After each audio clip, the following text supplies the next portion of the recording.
우리 안동에는 지금 5인 이상 모이는 금지 조항이 다 해제가 됐습니다. 그래서 한 열흘 20일 동안 근 한 달에 가까이 확진자가 안동에서는 나오지 않고 있습니다. 감사한 일이고, 이런 이유 때문에도 주찬양에서 마음껏 하나님께 영광을 돌리게 되었습니다.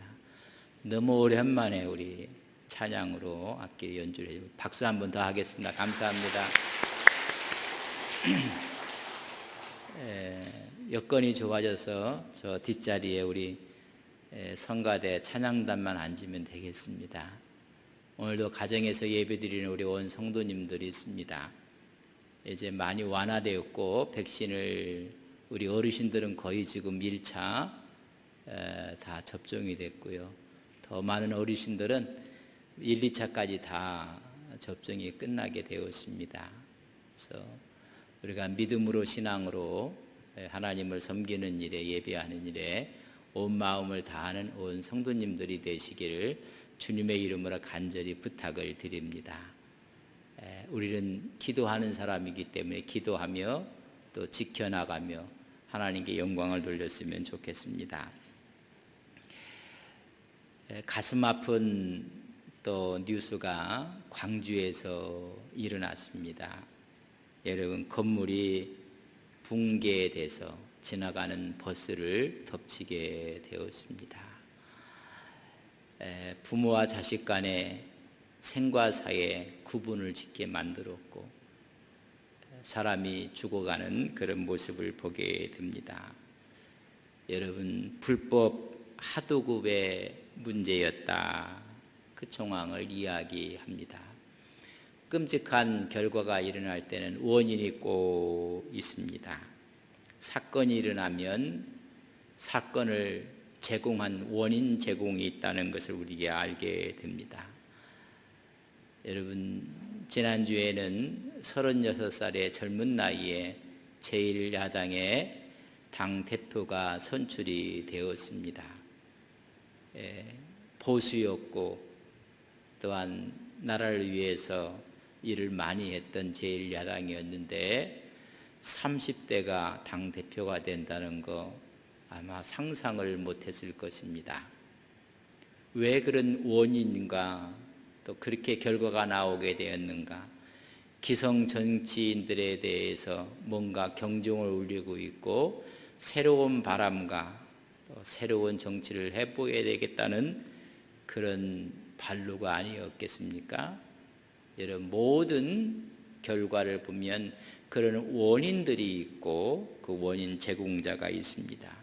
그래서 원인과 결과는 항상 연관성이 있습니다. 그런 관계를 우리는 인과관계라 이야기를 합니다. 원인이 있으면 결과가 있고 그 관계를 이야기합니다. 하나의 사건이 이렇게 일어났습니다. 그럼 또 다른 사건은 그 원인이 결과가 돼서 일어날 때 이 둘의 관계를 우리는 인과관계라고 이야기합니다. 여러분, 모든 일에는 원인이 있으며 원인 없이 어떠한 결과를 나타낼 수가 없습니다. 그래서 우리는 늘 인과율이라는 이야기를 쓰게 됩니다. 제임스 알렌이 지은 책이 있습니다. 원인과 결과의 법칙. 거기서 이야기하고 싶은 것은 뿌린 대로 거둔다는 진리입니다. 여러분, 이런 진리의 말씀은 이미 성경에 기록되어 있습니다. 갈라디아 6장 7절에 보면 스스로 속이지 말라. 하나님은 업신여김을 받지 아니하시나니 사람이 무엇으로 심든지 그대로 거두리리라. 여러분, 심는 대로 거두는 것입니다. 어떤 원인에 대해서 뿌려놓으면 거기에 대한 결과를 거두게 되는 것입니다. 각 개인의 삶을 보면 인과법칙에 의해서 행복도 불행도 나타나는 것입니다. 그거에 따라서 장점과 단점이 또한 드러나게 되는 것입니다. 인간의 행동은 생각의 결과물입니다. 또한 인간이 행복하고 불행한 것도 우리의 행동의 결과물로 우리가 얻어지는 것입니다. 다시 말해 모든 근원은 우리 자신에게 달려 있다는 것입니다. 어떤 것을 우리가 심고 어떤 것을 선택하느냐에 따라서 행불행이 결정이 되는 것입니다. 제임스 알렌은 말하기를 모든 행복과 불행은 과거 우리가 심어놓은 씨앗들, 즉 우리의 생각과 행동의 결과로 나타나는 것이다. 여러분, 원인과 결과에 대해서 말을 한 것입니다. 무엇을 심든지 그대로 거두는 것입니다. 뿌린 대로 거둔다는 것입니다. 이런 의미에서 오늘 말씀해 보면 왜 하나님께서 선택하시고 하나님께서 약속하신 이스라엘, 북쪽 이스라엘과 남쪽 유다가 왜 심판을 받는 것인가? 왜 멸망의 예언을 드려야 되는가? 그 원인에 대해서 말씀을 해주고 있습니다. 그래서 심판이 있고 또 다른 하나님의 회복의 역사를 말씀해 주고 있습니다. 왜 하나님께서 이스라엘과 유다를 심판하시는 것인가? 그들의 재앙과 형벌 때문이라고 이야기를 하고 있습니다. 4절에 보면 그때 너희를 조롱하는 시를 지으며 슬픈 노래를 불러 이르기를 우리가 온전히 망하게 되었도다. 그가 내 백성 산업을 옮겨 내게서 떠나게 하시며 우리 밭을 나누어 패역자에게 주시는도다. 멸망을 선언하고 있는 것입니다. 패역자의 손에 넘길 것이다. 북쪽은 아수르에게 넘어갈 것이고 남유다는 그 위에 바벨론에 의해서 멸망하고 말 것이다. 하나님께서 주신 선조들에게 받았던 분깃을 얻을 자가 하나도 없이 멸망할 것이다. 10절에 보면 이것은 너희가 쉴 곳이 아니니 일어나 떠날지어다. 이는 그것이 이미 더러워졌음이니라. 그런즉 반드시 멸하리니 그 멸망이 크리라. 멸망과 마지막을 지금 예언하고 있는 것입니다. 이미 더러워졌다고 이야기를 해주고 있습니다. 이미 더러워졌기 때문에 수순위로 따라오는 것이 멸망인 것을 이야기해주고 있습니다. 왜 패망을 얻어야 되는가, 초래하게 됐는가, 그 이유가 무엇이고 원인은 무엇인지를 오늘 미가서는 분명하게 우리에게 말씀해주고 있습니다. 여러분, 모든 것은 이유가 있어요.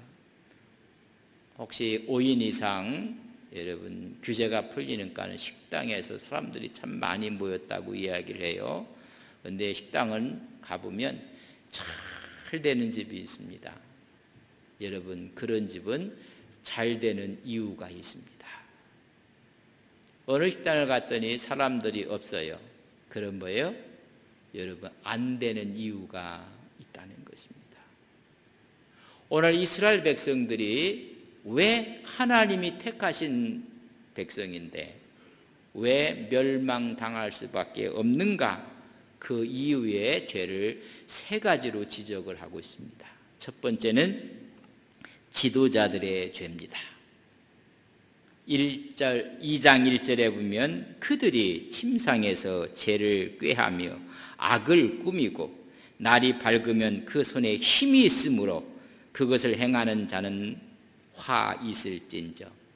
여러분, 그 손에 힘이 있는 자들, 그들 누굽니까? 여러분, 지도자들입니다. 힘 있는 권세자들 말합니다. 이들이 침상에서 죄를 꾀한다고 했습니다. 여러분, 요 꾀하다는 말은 하샤브라는 단어를 썼는데 생각하고 계획하고 창안하고 그런 얘기입니다. 악한 계획을 밤마다 지도자들이 꾸민다는 것입니다. 여러분, 지도자들의 악행은 우발적이지 않습니다. 여러분, 밤마다 창안하고 계획했던 것입니다. 고의적이고 치밀한 계획이라는 것입니다. 어디서요? 침상에서 쉬어야 될 안식의 시간에 악을 계획하고 있다는 것을 말씀해 주고 있습니다. 오늘 1절에 보면 침상에서 죄를 꾀하며, 두 번째 동사를 보면 죄를 꾸민다 했습니다. 지난번 성경은 이것을 죄를, 악을 경영한다 그렇게 표현을 했습니다. 이 단어를 파알이라는 단어를 썼는데 만든다는 것입니다. 실천 계획서를 작성한다는 것입니다. 악을 꾀하고 그것을 구체적으로 실행할 것을 계획서를 만들고 있다는 것입니다. 오늘 말씀에서 날이 밝으면 그 손에 힘이 있으므로 그것을 행하는 자, 이제는 날이 밝았습니다. 그때는 행하는 자, 아사라는 단어를 썼습니다. doing, 실행을 하는 것입니다. 밤에는 꾀하고 계획을 세우고 날이 밝으면 그것을 실천으로 옮기는 것입니다. 이게 지도자들의 죄였습니다. 그래서 화 있을진저 백성들을 위해서, 백성들의 공익을 위해서 노력하는 것이 아니라 자기의 유익을 위해서 착복하기 위해서 악을 꾀하고 꾸미고 행하고 있다고 말씀해 주고 있습니다. 그럼 구체적으로 그것이 그럼 어떤 죄의 모습인가? 2절에 말씀을 하고 있습니다. 밭들을 탐하여 빼앗고 집들을 탐하여 차지하니 그들이 남자와 그의 집과 사람과 그의 산업을 강탈하도다. 그 손에 힘이 있음으로 말미암아 밭들을 빼앗았다고 이야기해 주고 있습니다. 여러분, 삶의 근거 터전입니다. 주저함 없이 가서 빼앗아 버리는 것입니다. 요 빼앗는 구체적인 일이 여호와 열왕기상 21절에 기록되어 있습니다. 여러분, 아합 왕과 이세벨이 나봇의 포도원을 빼앗는 모습을 여러분 상세하게 기록해 놓았습니다. 나봇이 살고 있는 그곳에 이세벨이 편지를 씁니다. 장로들과 귀족들에게 편지를 쓰며 그들을 동원합니다. 그리고 그 포도원을 갖고 있는 나봇을 고발하라는 것입니다. 고발할 때 불량자를 고용하라, 아주 못된 사람을 고용하라고 했습니다. 불량자 2명을 고용해서 제목까지 편지에 써서 보냅니다. 첫째는 하나님을 저주했다고 고발해라. 두 번째는 왕을 저주했다고 고발하라. 그래서 그 주에 힘 있는 사람들을 다 동원을 해서 고발을 합니다. 고발한 이유가 여러분 전부 다가 종교적 사상적 이유와 정치적 이유로 그를 고발하게 만듭니다.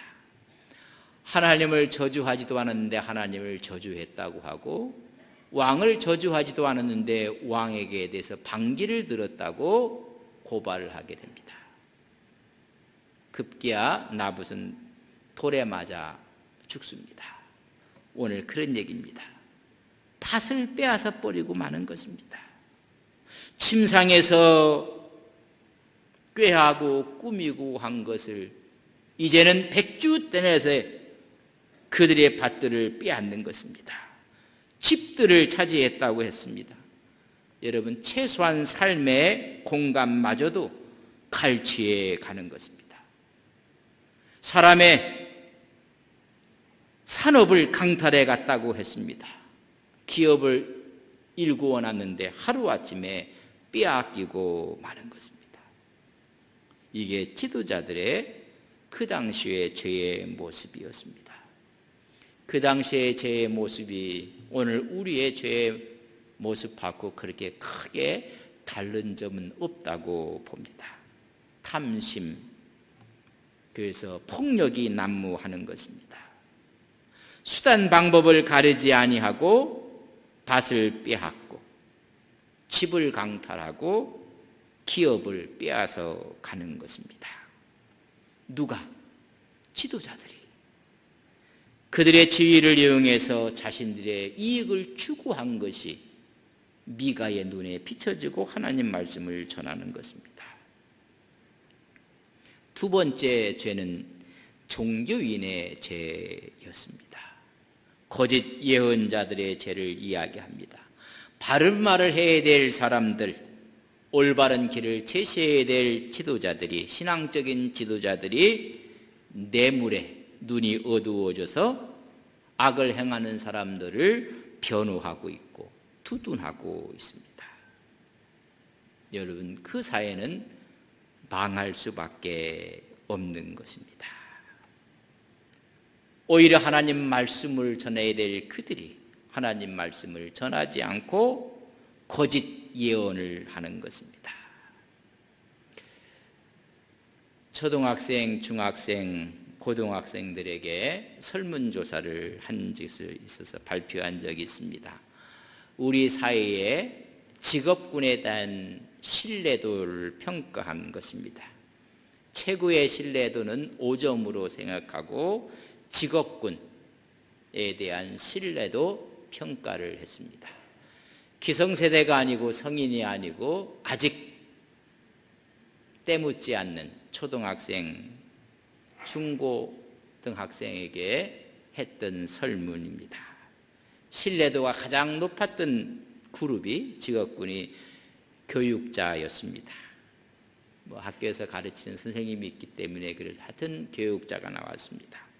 두 번째 직업군은 법조인, 세 번째는 언론인, 네 번째는 경제인, 다섯 번째는 고위공직자, 여섯 번째는 종교인, 마지막 일곱 번째는 정치인. 지금 정치인들에 대한 죄를 지금 이야기했습니다. 두 번째 죄는 종교인의 죄입니다. 다른 직업군에 대해서 더 이상 말하고 싶은 마음은 없습니다. 가장 낮은 등급 정치인과 종교인이었습니다. 이걸 보고 이렇게 설명을 붙였던 분이 한국교연대 교수였던 박병기 교수가 왜 종교인이 가장 낮은 신뢰도의 초, 중고등학생들이 눈에는 비쳤는가에 대한 원인을 분석해서 써놓았습니다. 여러분, 이렇게 분석을 했습니다. 일반 시민보다 못한 종교인들의 모습들 때문이다. 종교인 모습을 매스컴을 통해 접한 뒤 나타난 현상이라고 했습니다. 최소한 시민윤리에 어긋나지 않는 행동을 해야 될 종교인들의 모습을 매스컴에서 아이들이 보았다는 것입니다. 권력에 아부하고 불법과 편법을 쓰고 싸우는 모습이 어린 아이들에게 비쳤다는 것입니다. 오늘 북이스라엘과 남쪽 유다가 멸망할 수밖에 없는 원인 제공자 두 번째가 종교인이라고 오늘 말씀을 하고 있는 것입니다. 3장 11절에 보면 미가서 그들의 제사장은 싹을 위하여 교훈하며 그들의 선지자는 돈을 위하여 점을 치면서 여호와를 의뢰하여 이르기를 여호와께서 우리 중에 계시지 아니하냐 재앙이 우리에게 임하지 아니하리라 하는도다. 싹을 받아가며 뇌물을 받아가며 평안을 지금 말하고 있는 모습을 보게 됩니다. 여러분, 돈에 팔려간 종교인들의 모습을 미가서는 지금 말해주고 있습니다. 돈에 매수되어서 거짓 예언을 하고 거짓 위안을 말하고 있는 것입니다. 아부를 하고 있다는 것입니다. 안정과 행복만 선포하는 선별적 거짓 예언을 하고 있는 모습을 보게 됩니다. 우리는 망하지 않을 것이다. 하나님이 우리와 함께 하신다. 라고 거짓 위안을 주며 종교는 더 깊은 곳으로 빠져들어가고 죄 속으로 빠져들어가고 말았습니다. 여러분, 다 이것이 뇌물이었습니다. 거짓 예언을 하면서 수많은 영혼들을 죽였다고 했습니다. 여러분, 11절 말씀을 우리가 봤는데 정말 가슴 아픈 거짓 선지자들을 이렇게 예언을 합니다. 그리고 아부를 하게 됩니다. 그러나 바른 말을 하는 미가 선지자에게 오늘 6절에는 이렇게 이야기합니다. 그들이 말하기를 너는 예언하지 말라. 이것을 예언할 것이 아니거늘 욕하는 말을 그치라 하는 아니한다. 바른 말을 하는가는 바른 말 하지 말라는 것입니다. 예언하지 말라는 것입니다. 아부의 예언을 해야 되는데 아부의 말씀을 전하지 않는 미가 선지자에게 너는 예언하지 말라고 오히려 거짓 선지자들이 이야기를 합니다.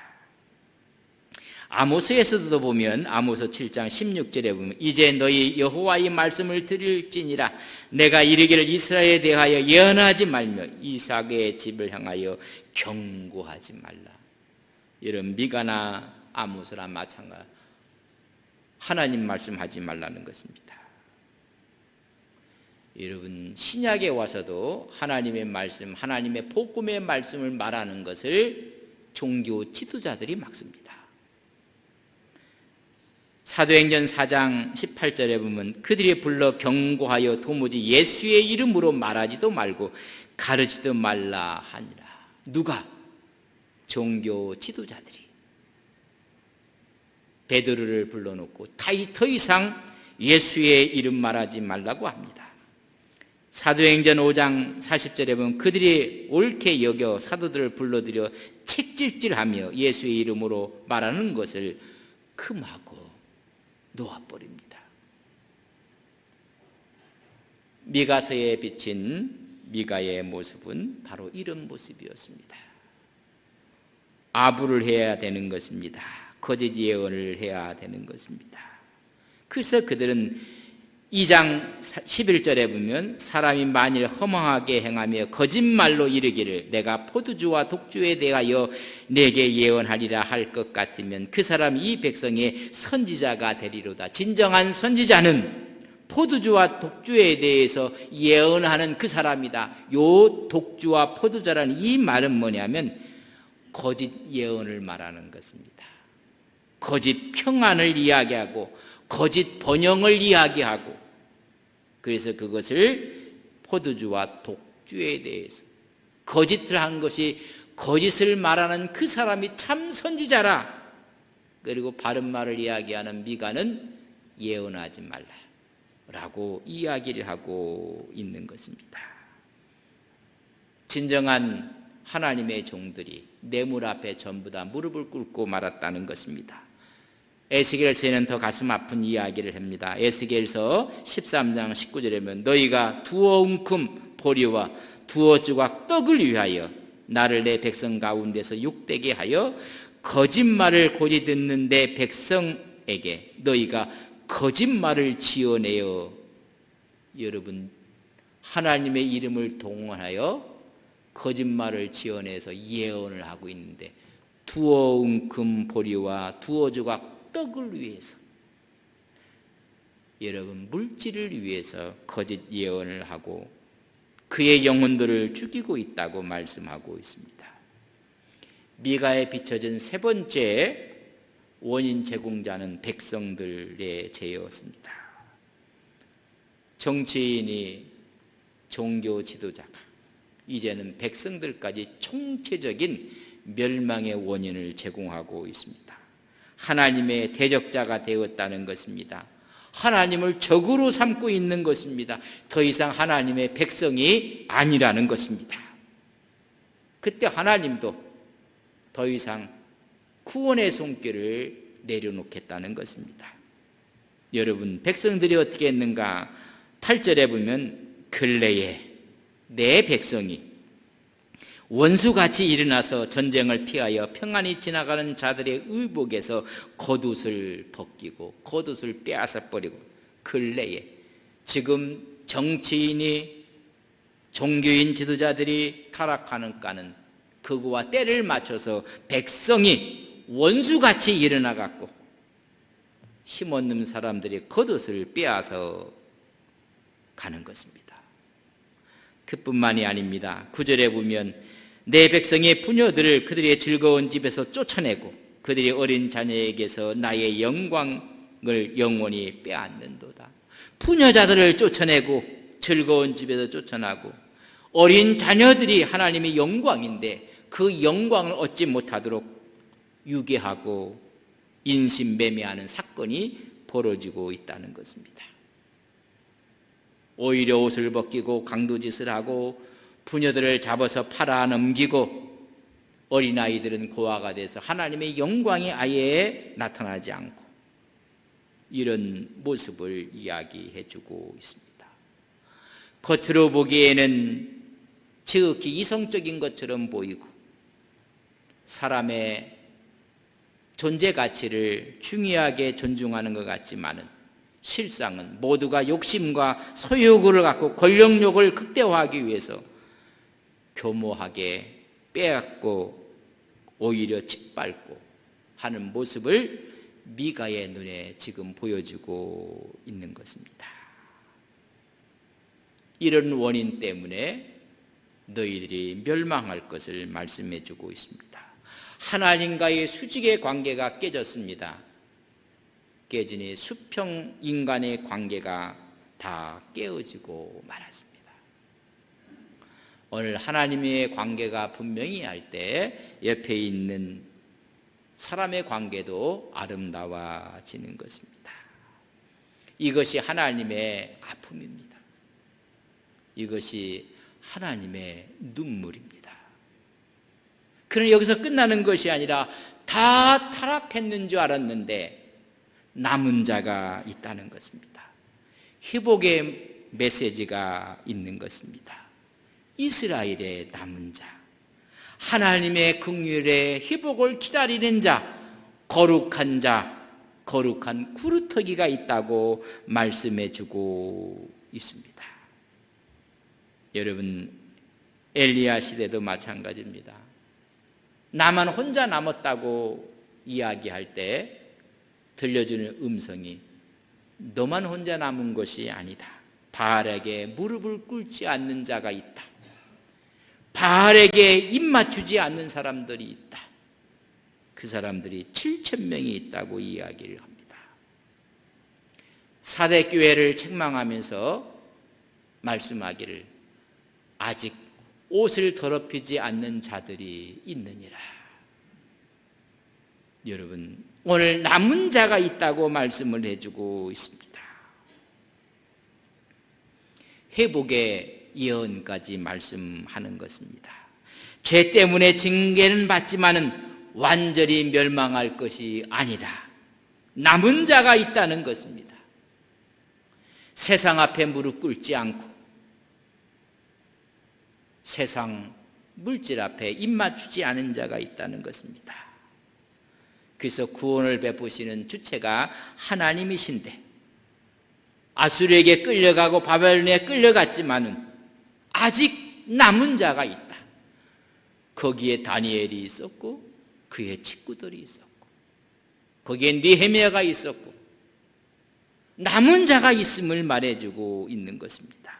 12절 본문 말씀에 보면 야곱아 내가 반드시 너희 무리를 다 모으며 내가 반드시 이스라엘의 남은 자를 모으고 그들을 한 처수에 두기를 보스라의 양떼같이 하여 초장의 양떼같이 하리니 사람들이 크게 떠들 것이며 이제 모이게 될 것이며 보스라의 양떼같이라고 이야기해 주고 있습니다. 모압 지역 가운데 가장 넓고 유명한 목양지가 있습니다. 그것이 보스라입니다. 그렇게 아름다운 회복의 역사를 허락해 주실 것이라고 말씀해 주고 있습니다. 하나님이 싫어하는 사람들이 있었습니다. 죄로 얼룩진 지도자들과 백성들이었습니다. 그러나 거기에 물들지 않는 남은 자가 있음을 말씀해 주고 있습니다. 여러분, 남은 자의 사상이 우리의 희망인 것입니다. 오늘 수많은 사람들이 기독교에 대해서, 교회에 대해서 여러분 부정적인 언어를 쏟아내고 있습니다. 그러나 아직 남은 자들이 있습니다. 그 옷을 더럽히지 아니하고 오히려 바알에게 입맞추지 아니하고 무릎을 꿇지 않는, 오늘 예수 그리스도를 믿는 하나님의 종들이 있음을 우리는 믿습니다. 그 남은 자로 인해서 하나님께서 회복하시는 것입니다. 성서는 말합니다. 욕심이 은퇴한 즉, 야고보 1장 15절에 보면 죄를 낳고 죄가 장성한 즉 사망을 낳느니라. 욕심에 물들지 않는 남은 자가 있다는 것입니다. 여러분, 모두가 자기 욕심 때문에 하나님의 영광을 가리는 것입니다. 이 시대의 남은 자는 첫째는 우상 앞에 무릎 꿇지 않는 사람입니다. 오늘날 우상은 이미 만몬이 되었습니다. 여러분, 돈이, 물질이 이미 우상이 되어버렸습니다. 하나님을 밀어내고 있습니다. 거기에 무릎 꿇지 않는 자가 남은 자입니다. 두 번째는 불의 앞에 무릎을 꿇지 않는 자입니다. 오늘 수많은 불의를 정당화시키기 위해서 편법을 쓰고 있습니다. 술수를 동원하고 있습니다. 거기에 무릎 꿇지 않는 우리 교회에 초석을 놓았던 이원영 목사님의 신앙입니다. 결정적인 순간에 술수와 편법을 쓰지 않는 남은 자가 있는 것입니다. 세 번째는 세상 풍습에 무릎을 꿇지 않는 것입니다.